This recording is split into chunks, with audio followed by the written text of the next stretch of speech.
Chinese central bank defies Beijing's five-year plan. Commentary. China's recent five-year plan promises a number of measures to stimulate the country's troubled economy.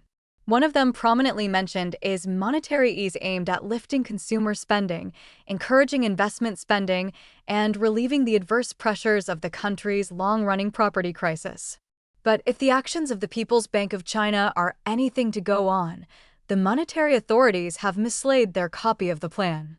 Monetary policy shows no sign of easing, despite the plan's promise and the economy's needs.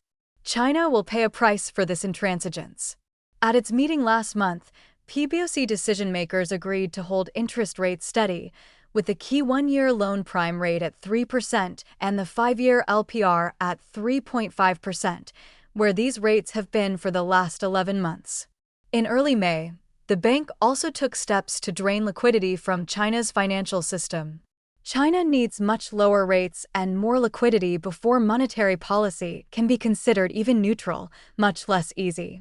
One would have thought that the force of the five-year plan might have prompted PBOC decision-makers to at least make a gesture toward easing. An interest rate cut of 1/8 of a percentage point, something the central bank has done in the past, would have had little economic effect, for good or for bad, but would have at least made the bank's leadership look like it was cooperating with the plan. PBC leadership is evidently so reluctant to move that they could not even do something that might be described as purely cosmetic. The PBC has justified its reluctance to ease on two bases.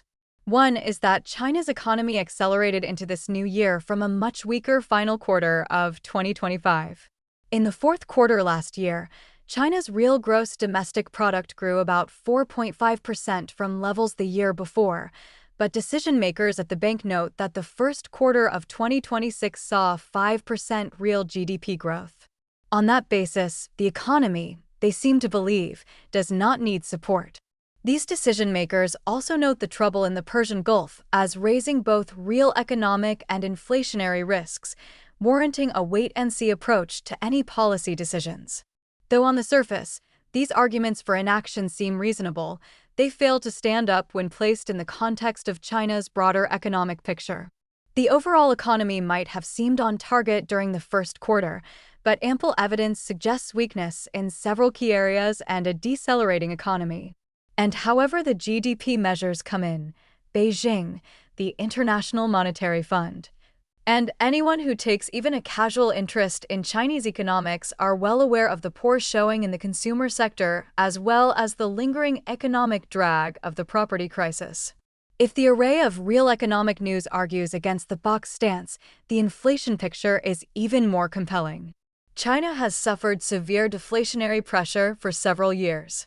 If the surge in oil prices stemming from the fighting in the Middle East has raised the most recent figures, it hardly points to a general rise in China's price level.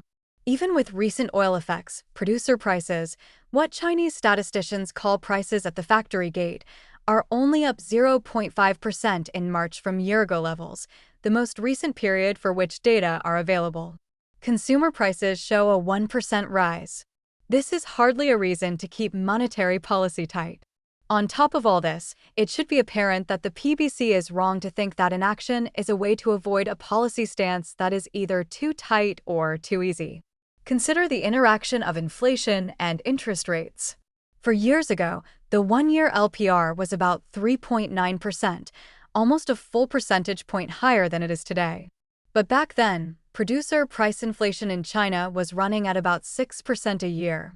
A borrower repaid his or her loan after a year with yuan that were worth 6% less in real terms.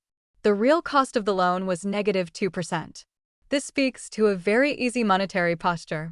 Now, with deflation or no inflation, borrowers repay loans with yuan that are actually more valuable in real terms at the end of a year. They pay the 3% targeted by the PBC for the one-year LPR or more. Real interest rates have effectively risen, nearly 5 full percentage points in fact, from where they were 4 years ago. Monetary policy has tightened, not eased, as Beijing's planners would like. This kind of monetary restraint is probably not enough to shut down the economy.